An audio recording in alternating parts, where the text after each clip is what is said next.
Good day everyone, so welcome again to our mini vlog, and today we're going to feature this 300cc 4x4 Big Bull Hunter. Alright, so shoutout po pala kay Sir Leomar ng Nueva Ecija. Sir, nandito na unit mo at i-check na lang po natin.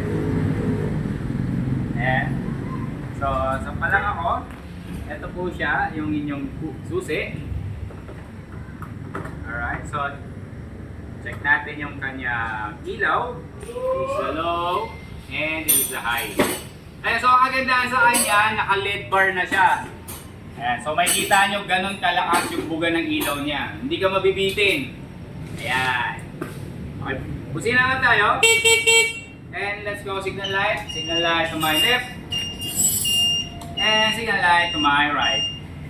We also have here the hazard. Ayan, so may hazard po yan siya.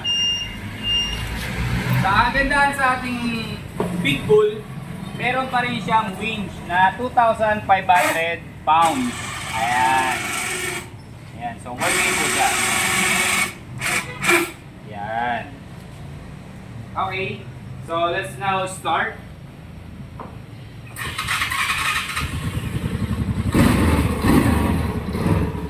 This is a semi-automatic. So semi-automatic siya since wala siyang clutch. Ayan. So clutchless tayo. At the same time, kagandahan sa kanya, itinaas na rin natin ang kanyang selector for forward and reverse.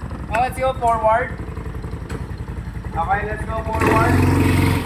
So forward. And then take a look naman sa ating sa likod. Okay, so this is the taillight and this is the brake light. Also here the light. That's to my right and to my left. Forward. Ayan. Okay, so ayan naman ang kanyang brake light. Let's go backward.